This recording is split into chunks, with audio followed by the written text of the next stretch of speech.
نبی پاک صلی اللہ تعالیٰ علیہ وسلم کی زندگی میں بہترین نمونہ عمل ہے۔ بہترین، اگر کوئی شخص ایک خوبصورت ترین زندگی ترتیب دینا چاہے اور وہ محسوس کرے کہ زندگی باوقار بھی ہو، حسین بھی ہو، سکون والی بھی ہو، اور زندگی اس طرح کی ہو جس میں میری وجہ سے کسی کو تکلیف بھی نہ پہنچے، اور زندگی اس طرح کی ہو کہ میری وجہ سے کسی کا فائدہ بھی ہو جائے، اور زندگی اس طرح کی ہو کہ میرا وجود بیکار نہ ہو، میری صلاحیتوں کو زنگ نہ لگے، میں کچھ کر جاؤں، کچھ کر گزروں، زمانے کو کچھ دے جاؤں، ملت کے لیے، قوم کے لیے، وطن کے لیے، مذہب کے لیے، دین کے لیے، عقیدے کے لیے کوئی خدمات سر انجام دے جاؤں، میں کچھ نظریات میں بلندی پیدا کر جاؤں، میں کچھ کر جاؤں۔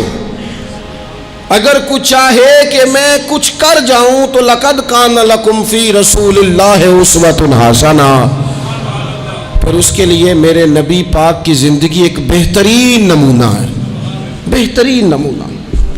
ہم نا جب کچھ کرنا بھی چاہتے ہیں نا تو تب بھی نا اس میں پہلے اپنا آرام سائیڈ پہ کر لیتے ہیں، اپنا سکون سائیڈ پہ کر لیتے ہیں، اپنا کھانا پینا، اپنا نفع سائیڈ پہ کر لیتے ہیں، پہلے ساری چیزیں اپنی ذات کی اس میں سے مائنس کر کے پھر ہم کچھ کرنا چاہتے ہیں۔ تو ایسے تو نہیں نہ کچھ ہوتا، نہیں کرنا کچھ نہ پڑے، نام زیادہ ہو، خدمت کوئی بھی نہ ہو، نمبر پہلا ہو، ڈیوٹی کوئی بھی نہ ہو، اجر سب سے زیادہ ہو۔ باتوں کے ساتھ جو لوگ پلاؤ پکاتے ہیں وہ زیادہ بھی گھی ڈال لیں تو خرچہ کوئی نہیں آتا، مسالہ جات مہنگے استعمال کریں، باتوں سے جو پلاؤ پکانا ہے۔ اور اگر کسی نے عملاً آنا ہے تو پھر تو میرے بھائی یہ شہادت گاہ الفت میں قدم رکھنا ہے۔ لوگ آسان سمجھتے ہیں مسلمان ہونا۔ آپ تھوڑا سا اس آیہ مقدسہ کا پس منظر سمجھیں گے۔ یہ آیت نازل کب ہوئی؟ یہ آیت نازل ہوئی ہے غزوہ خندق کے موقع پر۔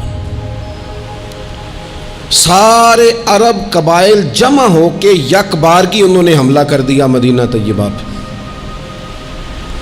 اور زمینی حقائق یہ ہیں، اندر کی صورتحال یہ ہے کہ یہودی جو بڑی دیر سے معاہدہ کیے ہوئے تھے مسلمانوں کے ساتھ، انہوں نے معاہدہ بھی توڑ دیا۔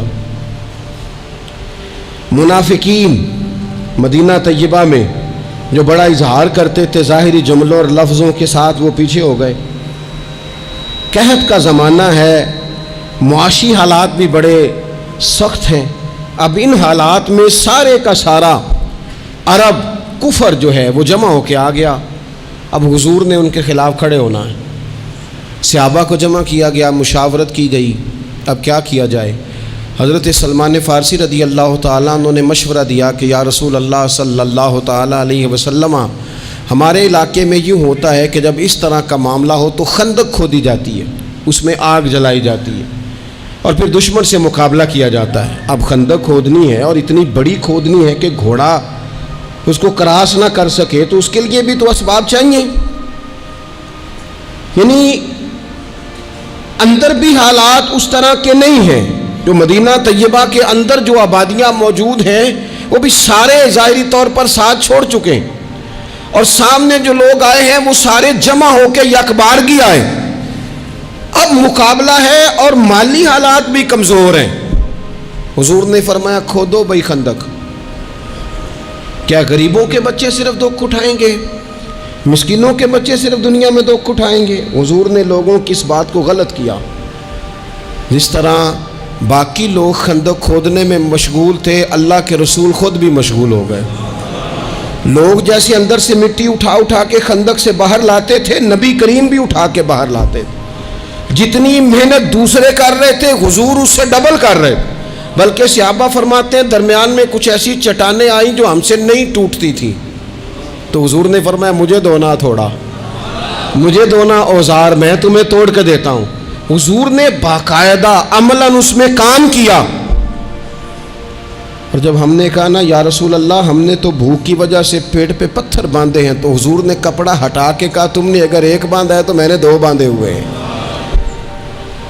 عملاً حضور نے حصہ لیا۔ ایک مہینہ پورا مدینہ طیبہ کا محاصرہ کیے رکھا کافروں نے، اور کڑاکے کی سردی، حالات اور طرح کے، ان سارے حالات میں یوں ڈٹ کے میرے رسول کریم نے مقابلہ کیا۔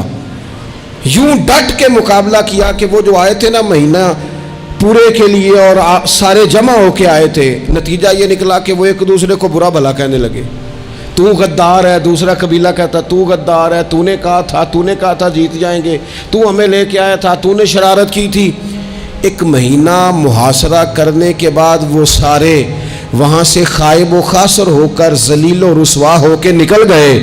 اور ان سارے حالات میں حضور یوں ڈٹ کے کھڑے ہوئے کہ کمزور پڑنے والے لوگوں سے، پریشان رہنے والے لوگوں سے، چھوٹی چھوٹی باتوں پر گھبرا جانے والی امت سے، اور ذرا سی باتوں پر ٹینشن طاری کر لینا اور کالا جادو ہو گیا اور نظر لگ گئی اور فلانا آ گیا اور فلانے کی وجہ سے ایسا ہو گیا اور فلانے نے مجھے یوں کر دیا اور فلاں کی وجہ سے میں کامیاب نہیں ہو سکا اور فلانا میرے ساتھ چلتا. تو اللہ کریم نے ان ساری کمزور باتیں کرنے والے ہم جیسے لوگوں کو سمجھایا کہ یہ حالات دیکھو اور میرے رسول کا ڈٹنا دیکھو، اور ان حالات میں بھی پورے کفر کو بھگا دینے کا انداز دیکھو. لَقَدْ كَانَ لَكُمْ فِي رَسُولِ اللَّهِ